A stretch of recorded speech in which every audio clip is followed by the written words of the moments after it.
आज मेरे लिए ये बहुत बड़ा एहसास है। एक तो सरवर साहब हमारे मौजूद हैं,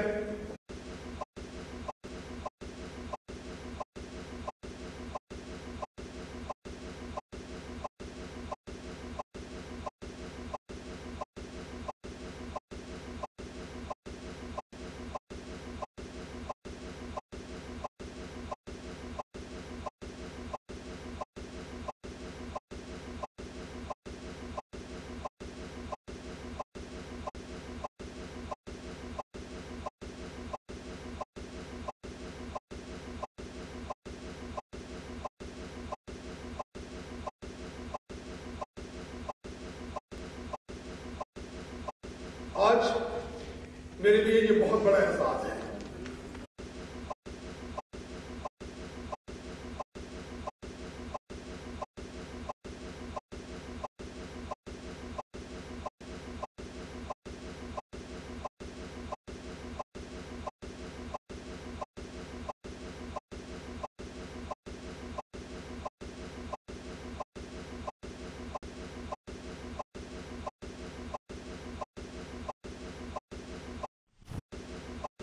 आज मेरे लिए ये बहुत बड़ा एहसास है। एक तो सरवर साहब हमारे मौजूद हैं।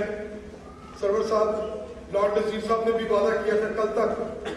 सरवर साहब ने यासीन मलिक साहब जो हमारे मिनिस्टर हैं उनका भी प्रॉमिस जो है जो सब ने करवाया हुआ है।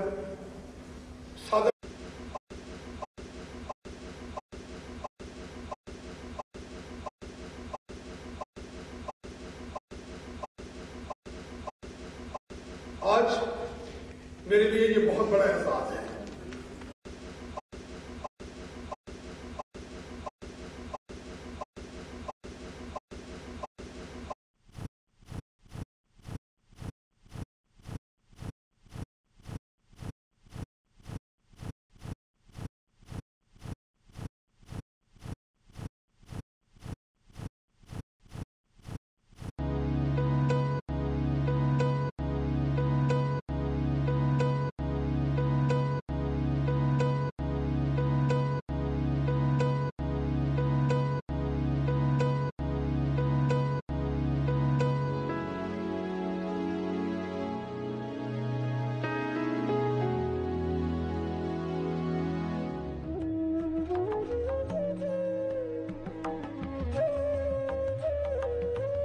Julius Salik was born in 1948 in Lahore into a Christian family.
Julius Salik was born in 1948 in Lahore into a Christian family. His earliest memories are of the persecution and abuse suffered by Christians and other minorities, and that made him determined to fight for justice and equality for everyone, regardless of race, colour or creed. It's never been an easy road. He's experienced torture and has often been jailed. Pakistan was the first country in the world to come together following a struggle by minorities. People say Israel was the same. It was not brought together by religion, it was brought together by blood. New minorities are being created all the time. We have to look after them.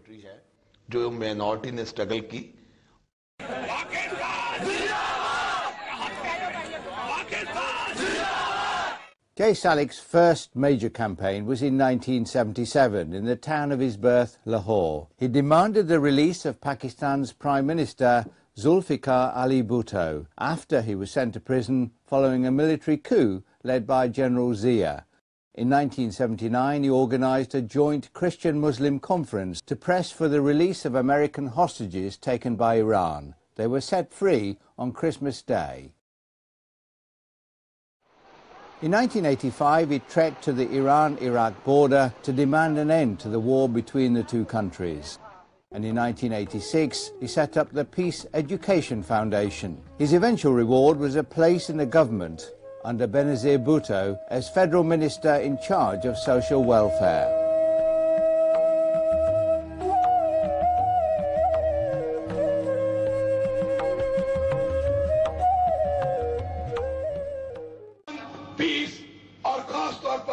We are fighting for human beings and not for religions. Our lives are about love and peace. We are in an eternal war for peace and humanity, a war we must win.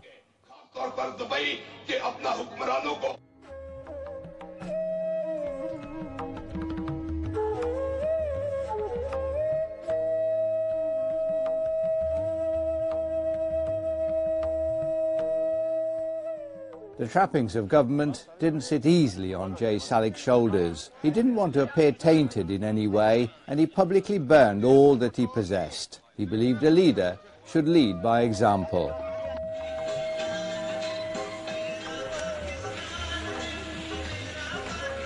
After I burned everything, I put the ashes on my head, and the hot ash and cinders damaged my eyes, but I did not care.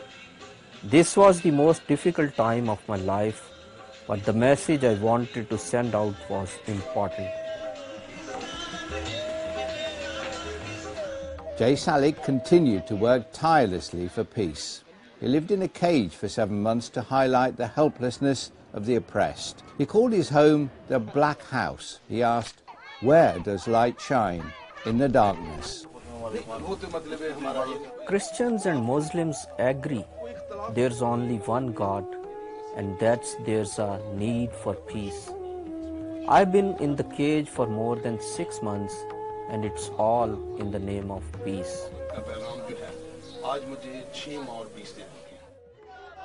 As his fame spread, Jay Salik was elected to Parliament despite spending no money on his campaign. Wherever he went, huge crowds gathered to hear what he had to say. Even though he's known as a devout Christian, the poor and the oppressed in countries all over the world of all religions knew that he was fighting for all of them. Governments don't always do what they should do and help people like us, but Jay Salik does, and he's doing a great job for us. He's bringing all parties and groups together.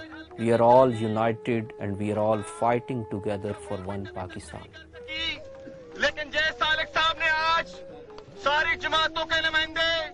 For Jay Salik, actions have always spoken louder than words. He joined the poor of Islamabad when the authorities disconnected the electricity to the slum areas, and when there was a delay in compensation payments to the family of a boy who had been drowned in an open ditch, he donated the belongings of his house to the dead boy's father. When plots of land were handed out, Jay Salik said he wouldn't accept anything until each and every poor person owned a house. To get maximum publicity for his stance, he moved house using 7 camels, so his possessions would be open to public scrutiny.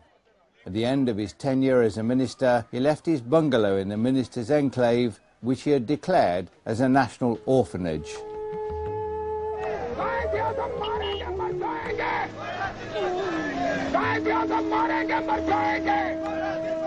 Jay Salik could have become a rich man, but he's never been interested in financial gain. He doesn't own an inch of land, and his courage and determination to fight for the poor and the oppressed were finally recognized when he became the only Pakistani to be nominated for the Nobel Peace Prize. Today, Jay Salik's work is nowhere near completion. His latest project is the World Minority Parliament, which was launched in London in the spring of 2010, and which aims to get a seat in the United Nations to speak out against oppression.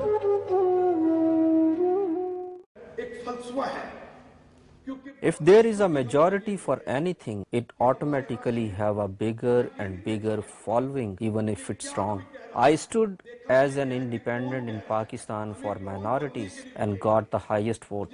I didn't spend a penny on my campaign, but they all voted for me. I'm aware of the persecution that happens to minority faith groups in Pakistan. I think it's innovative and rather visionary of Julius Salik to introduce this concept to this wider audience, because if anything, with the reputation Pakistan has for incidents of minority persecution, it's probably best that somebody from there brings this to the fore.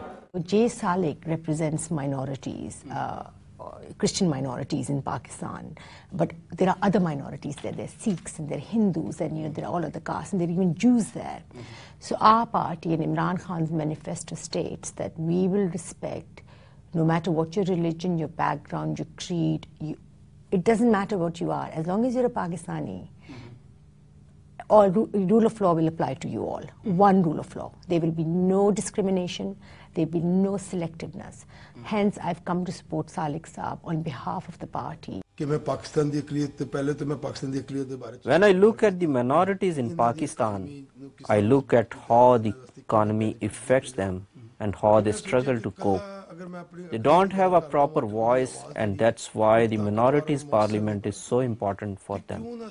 The World Minority Parliament has taken 25 years from conception to reality, and its supporters believe Jay Salik can make it a force for good. Obviously, my religion, Sikhism, believes in racial equality, racial gender, etc. And that's what really brought me here, because Salik Saab's whole agenda is about all races and religions, peace and equality, etc., etc. So that's what brought me here. So World Minority Alliance has started another movement which is for minorities, and I think in Pakistan people will take this message very, very positively, because in our part of the world, whether it is Pakistan, India or any third world country, minorities are not given their rights and they are treated second-class citizens. This will raise their hopes. This will raise their hopes that there is an independent body being set up which will target their issues and may be highlighted to the international forums, United Nations, human rights agencies, associations. So this is a hope for them. I don't know what impact it will be and how much effect it will be, but at least it's a ray of hope to say, hey, look, you know what? There are people out there who are thinking about us, and if we have issues, they will be escalated. Julius Salik has said, I have suffered pain and humiliation, insults, beatings and torture. I have faced death threats and intimidation. I've been accused of treason and fraud. I've survived a barrage of abuse. Good work will always fetch criticism. I don't give ears to such negativity, because if you start listening to loose talk, you can't work. Even with the minority parliament established as a major force, he has no intention of stopping working. For millions, he is the voice for peace.